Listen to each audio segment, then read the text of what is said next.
Hey guys, this is Jon Mitchell, functional medicine health consultant, and today we're going to talk about cars and why a lot of people spend more money on maintaining their car than maintaining their health. So if you look at the data, on average, people spend about $10,000 just maintaining their car, and people have numerous cars over their lifetime, so they're spending multiple tens of thousands of dollars over their lifetime on their cars. Yet we're not spending that type of money on maintaining our health. So insurance doesn't count. We're talking about maintaining health. So the question is, if you could only own one car for the rest of your life, how would you treat it? You would put in the best fuel. You would take it for maintenance all the time, even earlier than you're supposed to. You would not spare any expense because you only got one. Yet when you think about the human body, that's pretty much like our only machine, that's our only car that we're ever going to have. Yet how many of us are really investing in our body the way we do if we had just one car our entire life? So it would completely change the way that we would look at taking care of ourselves. And I think there's a lot of reasons why we don't do this, why it's not a priority. So I'm going to unpack some of those, and then we'll talk about some ways that you can actually start maintaining your health and how to cut through all the noise and confusion online. So some of the things that hold people back is we are sold this lie that our genes are our destiny, that if it runs in the family, we're going to have it. If someone has high blood pressure, if my mom has it, my dad has it, I'm going to get it. Your genes are just blueprints, but your environment, the things around you, the things you eat, your lifestyle, your activity, your mindset, influence the expression of those genes. So just because you have those genetics doesn't mean they're going to express themselves. So somebody's family can run with high blood pressure or diabetes, but you don't have to have that. That's all based off of the lifestyle and the way you're living. So that's a lie that's been perpetuated over many years, and that needs to go. So that's number one. Number two, we are told that things like low energy, brain fog, gut issues, high blood pressure, diabetes are just a normal part of aging, when the truth is those things are common, but they're not normal. There's a big difference. So those things aren't normal. A healthy body does not lose that type of energy. You don't just develop diabetes. You don't just develop high blood pressure. There is a breakdown of systems within the body that is creating that disease state. So that's another thing that we need to throw to the side. And this next one's a hard one for people to wrap their heads around, but doctors are not taught to help make you really healthy. They are taught to treat diseases by prescribing medications. It's called the name it, blame it, tame it game. So just think about it when you go into a doctor.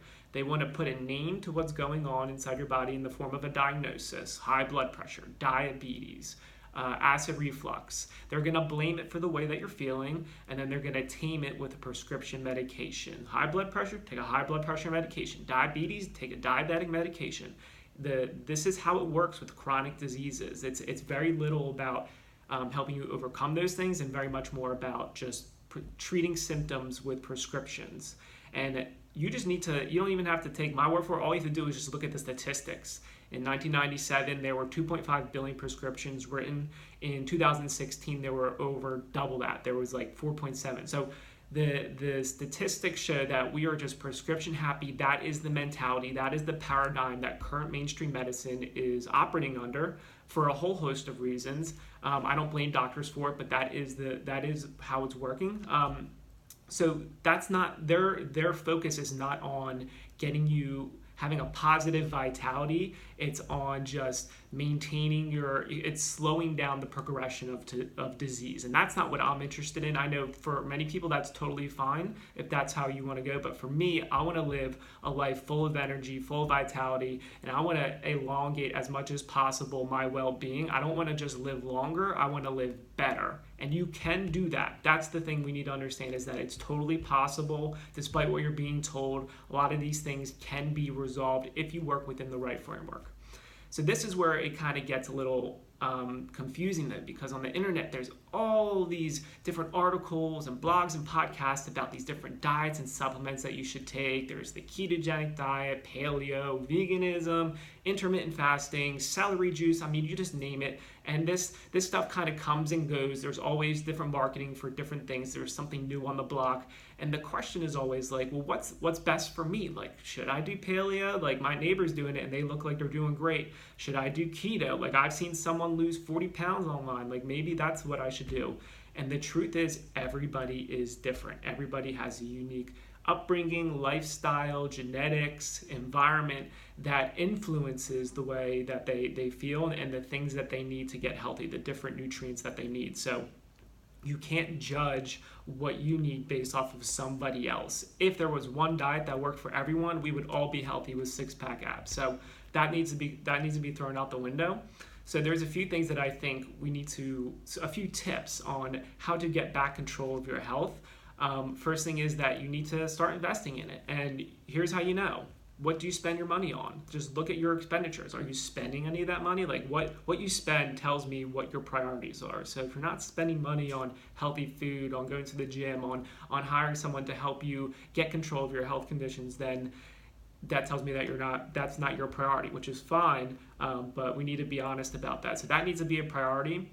You need to actually if something's going on, you need to get it addressed. So I've seen a woman in the emergency room when I was a tech, and she had a mass in her breast the size of a softball.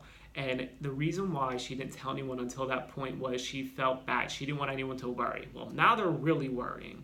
I had a long case review with a potential client who had stage 4 prostate cancer. He had prostate issues for many years and never got it looked at. And then once he gets checked, now it's stage 4. It's at the worst stage. So it's better to get ahead of things. It's really, really true. I know it's cliche, but an ounce of prevention is worth a pound of cure. So just get on top of these things. And it doesn't have to be. I think the reason why we're scared is we think we have to do all these procedures or medications that are going to make us feel bad, and that doesn't need to be the case. That's how a lot of mainstream medicine operates, but it doesn't have to be that way. You can resolve a lot of chronic issues without these medications, without procedures. You just have to work through the right framework and recognize a few things. So the 3 things that I would say you want to focus on, the 3 tips. 1, like I spoke of before, you need to recognize that you are a category of 1. You have your own unique genetics, upbringing, lifestyle, nutrition, everything that is coming together that is creating a certain disease state or health. You need to be treated like an individual. So step 2 from there is you need to quantify what makes you unique using the right laboratory assessments. So the standard labs covered by insurance just don't cut it. They want to do the bare minimum testing possible, and they're going to fight tooth and nail for anything outside of that. I mean, you have to fight just to get a stupid vitamin D level, even though we know that it's so important for so many different diseases.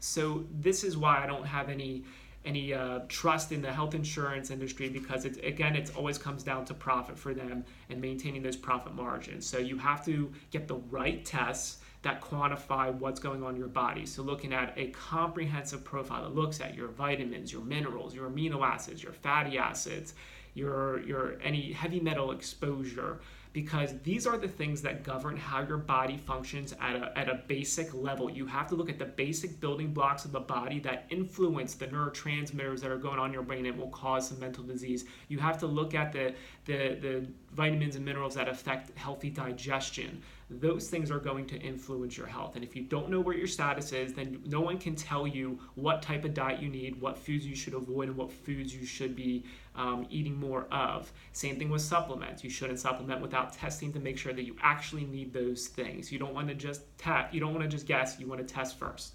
So that's number 2, is you want to quantify using the right labs. Step 3 is that you need to work through a system. So the body works in a very unique way, and when you work on the right things in the right order, you will get consistent results. So this is where a lot of clinicians, even functional medicine clinicians, miss the mark because they just want to do everything at once, or they work in the wrong order. So for instance, a lot of people want to go and do like these detoxes, or they want to work on their hormones. Those things require a lot of systems in the body to be in balance first. You need to have the right nutrition. Like that has to be pristine. You have to make sure that your gut is working properly. You make sure that everything's right mentally, that your environment isn't making you sick too. Because you know what, you could take the best supplements and detox, but if you're still getting exposed to mercury in your food or fluoride in your water, or is there something in your air, all that stuff is going to contribute and maintain the disease state that you're in. So you have to work within a certain order of operations. That's really important. And then step 4 is don't be afraid to get help. Like all the best athletes in the world have numerous coaches. And one thing that I've learned is that the more I work with people, the more that I hire people who are the best, they shave off so much time. Years and years I could have spent trying to piece these things together myself, but I didn't learn most of this myself. I learned it from mentors who helped show me what the proper way was. And that's how it works in pretty much every field. The people at the top are the ones who are investing in themselves over everything else. So those are the 4 keys. You want to make sure that you recognize that you are a category of 1. Step 2, you need to quantify what makes you unique using the right labs. Step 3 is you need to work within the right order of operations. And step 4, if you need so, find a mentor, find someone to help guide you through the process, because change can take time. It can be confusing, and you could be going in the right direction and then just give up because you don't see the results. So again, make sure that you're investing in yourself, invest in your health much more so than you are in a car. I know cars are fun, but you don't want to get to the point where further down the line you are sick, because then you don't have a choice. Then you're going to spend a lot more money. It's really expensive. Much more expensive than investing in your health is dealing with an illness, because it's going to cost a lot of money. Even if you have insurance, it's going to cost you a lot of opportunities, so you're not going to be able to work and make more money. It's going to put a burden on your family. It causes a lot of issues that we don't think about. So get ahead of it, start working on yourself, and you are going to be much better for it, and so will everybody else in your life.